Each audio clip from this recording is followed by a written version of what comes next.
Eu estava refletindo ainda há pouco, pensando que as segundas-feiras, nos últimos 3 anos antes da crise, era ocupada pelos senadores governistas, para tecer loas ao governo, para destacar os feitos do governo. E hoje, pelo que sinto, as segundas-feiras são ocupadas pela oposição e pelos independentes. E a agenda do parlamento se transformou numa agenda negativa. Até porque essa é a agenda da sociedade. E ontem ficou muito claro, com as grandes manifestações que ocorreram pelo país afora, de que a sociedade está com firme descontentamento desde o dia 1º de janeiro para cá. E o povo tem razão em se manifestar, tem inteira razão, porque o que avaliza a política é a palavra. Quando se empenha a palavra e que essa palavra não é cumprida, evidentemente provoca profundas decepções. E houve um grande equívoco por parte da condução da campanha da presidente Dilma. O equívoco foi acenar com uma possibilidade inexistente, a possibilidade do país continuar crescendo, de dar uma volta na crise, de recuperar alguns retrocessos na economia. Isso era impossível, desde o ano passado, que já sabia que não se poderia contar com essa possibilidade, mas foi reafirmado na campanha. A campanha prometeu um país que não é possível de se construir com palavras, tem que ter ação. E depois tem uma questão, e eu tive a oportunidade de encontrar com a presidente Dilma na quinta-feira, junto com mais 5 senadoras. Nós fomos convidados para uma conversa e eu tive o maior prazer, porque trata-se da presidente da República.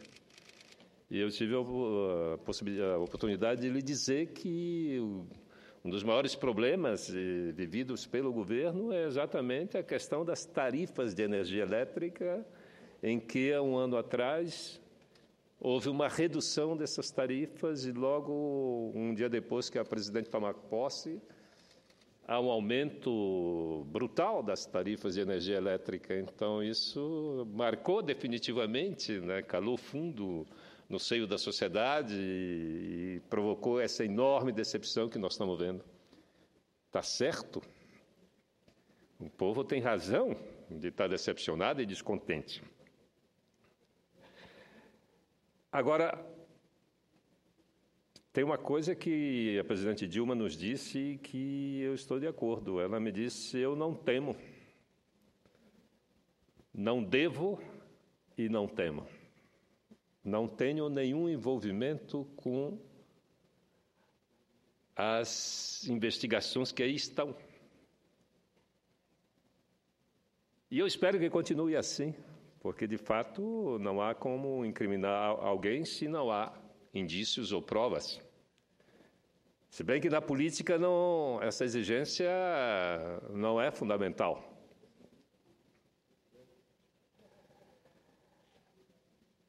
E uma questão que ela destacou e que eu concordo: as investigações não sofrerão nenhum tipo de constrangimento ou interrupção. Vão continuar. E vejam, esse é um fato inédito no nosso país. As investigações atingiram os magnatas, os homens mais ricos do país, e inclusive estão presos. Nunca na história desse país algo assim teria acontecido, seria esperado, nem de longe, nunca imaginei que isso pudesse ocorrer. O que mostra que as instituições, a Constituição, a democracia que garantiu a Constituição está fortalecida com as manifestações de rua e com o avanço das investigações. E essas investigações e o que ela tem revelado só são possíveis em função da democracia. O avanço da sociedade brasileira com a democracia são enormes. e a democracia fez um enorme bem ao país. A democracia no nosso país é tão forte que permite que meia dúzia de alucinados, de saudosistas da ditadura, se manifestem, acampem na frente do Congresso, preguem contra a democracia, mas a democracia garante o direito a eles de fazer isso, de se posicionar, de dizer que são contra a democracia. Imagine se nós fôssemos com uma faixinha há alguns anos atrás, abaixo a ditadura, seríamos presos, torturados, enfim. Hoje é diferente. Nós estamos vivendo, de fato, num país muito diferente. Agora, a corrupção não surgiu com o Partido dos Trabalhadores, mas o Partido dos Trabalhadores se comportou de uma maneira absurda em relação à corrupção, porque era uma bandeira, a ética era uma bandeira do Partido dos Trabalhadores, do partido do senador Cristóvão no passado. E nós acreditamos, e eu acreditei, senador Cristóvão, senador Álvaro diz, eu acreditava tanto na bandeira da ética do Partido dos Trabalhadores, que eu me dei ao trabalho, em 2012, de sair do meu estado, tomar um avião em Macapá, e ir na sede nacional do PT lá em São Paulo, para um encontro com José Dirceu. Abri a tela do meu computador, porque já naquela época, todas as receitas e despesas do meu estado eram em tempo real, estava exposta na web em tempo real. Eu abri a página, e quem governava naquele momento era uma militante do PT, governava o Amapá, abri a página para mostrar o indício de desvio de recurso. Abri para o senhor José Dirceu. E ele me disse, te entende com o Silvinho. E me deixou falando com o Silvinho da Land Rover. Não me deram ouvido.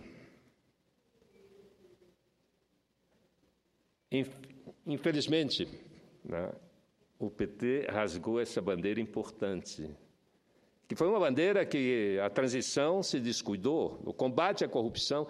A corrupção nos militares chegou ao ponto de dividir em capitanias hereditárias algumas regiões brasileiras. O meu estado, por exemplo, foi destinado à Marinha do Brasil. E lá foi um comandante da Marinha a governar. E ele lá se dedicou a construir embarcações, construiu 40 e tantas embarcações de pouca utilidade para a Amazônia, é verdade. Lá em Roraima, foi um brigadeiro, e ele comprou 20 e poucos aviões para Roraima. Para quê? E em Rondônia, se criou a maior parque de máquinas pesadas de construção de estradas da história do país. Então, só que a transição democrática não se ocupou disso. Se ocupou de resgatar os direitos civis, não é? Mas não se ocupou de dar uma solução para o problema da corrupção no país, e se estendeu e avançou pelo Partido dos Trabalhadores, não é? E nós estamos vivendo essa situação. Agora, não tem impeachment? As alternativas que se apresentam aí são... O impasse que a sociedade está vivendo é que seria trocar 6 por meia dúzia. Não falta legitimidade, não é, para que se busque uma solução que não seja, digamos, um entendimento nacional, não é, para a governança. Aliás, por falar em governança, a má governança no país é uma das características, faz parte está na nossa tradição. E eu vou sair dessa agenda negativa, né, para entrar numa agenda que eu considero positiva. É verdade que há uma descrença generalizada nas nossas instituições. Os partidos políticos merecem a confiança de 1% da população. O parlamento, um pouco mais. O judiciário também está mergulhado numa enorme descrença. Então, as instituições brasileiras estão sob desconfiança da sociedade. E não há transformação sem a participação, a decisão da sociedade. Eu também não acredito mais, né, em muitas das nossas instituições, principalmente aquelas que lhes foi delegado a obrigação de fiscalizar o uso da contribuição da sociedade, o uso da contribuição dos impostos pagos por cada brasileiro e cada brasileira. Essas instituições de controle não merecem confiança. Os tribunais de contas, os legislativos, que, em tese, deveriam fiscalizar. Portanto, há essa crise de confiança. Eu não vejo outra saída, senador Cristóvão. Nós demos saltos importantes na democracia e é visível, está em todo canto, está inclusive nas páginas, na rede de internet, nas redes sociais, né? Mas o Estado brasileiro, através de algumas leis importantes, passou a prestar contas com mais clareza à sociedade. Então, nós temos hoje as receitas e despesas públicas de quase todos os entes públicos na internet. O que falta é uma reação do cidadão, falta um apoderamento dessas informações. E o uso dessa informação para influenciar a governança pública. Além da corrupção, porque não é, se fosse só a corrupção que causa danos extremos à governança, com as investigações que estão em curso, com o ativismo e com a respeitabilidade do Ministério Público na fiscalização das leis, eu tenho certeza que nós vamos continuar avançando. Mas não é só a corrupção, é a falta de prioridade, é o mau uso do dinheiro. As opções em aplicar os recursos fogem a qualquer controle da sociedade. Então, eu acho que é hora. Nós temos aí o governo federal, se nós entrarmos nas páginas de transparência do governo federal, dos governos estaduais, de algumas prefeituras, não todas, você tem um nível de informação muito grande, detalhado as informações. E a sociedade precisa se apoderar dessas informações de uma forma mais organizada para influenciar a governança. Criando, e para isso não precisa de partido político, criando os comitês locais de fiscalização e de controle da governança. Não precisa ser militante de partido político, independe da religião, basta ter vontade de controlar e de influenciar a governança pública. Você pode criar do Rio Grande do Sul, como é que o Estado como o Rio Grande do Sul chega a uma situação em que chegou? Não consegue pagar os seus servidores?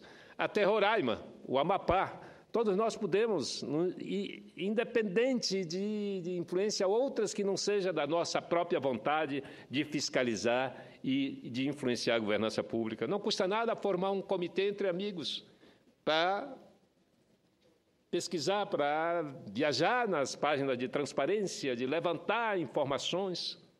E, a partir dessas informações, checar. Eu vou trazer aqui, senhores senadores, senhoras senadoras, eu vou levantar alguns exemplos para trazer aqui para o plenário. Exemplo de aplicação de recurso público. Alguns exemplos muito positivos e vou escolher alguns também negativos. E a gente, então, vai interagir, porque a TV Senado, a Rádio Senado está chegando em todo o Brasil. E aí vou trazer esses exemplos para que a gente possa interagir e construir uma agenda positiva. E essa agenda positiva se dará em função da participação, da decisão, da participação do cidadão na formação desses comitês de fiscalização pelo Brasil afora. Portanto, a agenda positiva que nós precisamos construir é aquela que possa influenciar a governança. Não podemos mais delegar as instituições que estão aí. Elas não nos responde, ela não responde com a eficiência que nós poderíamos imaginar.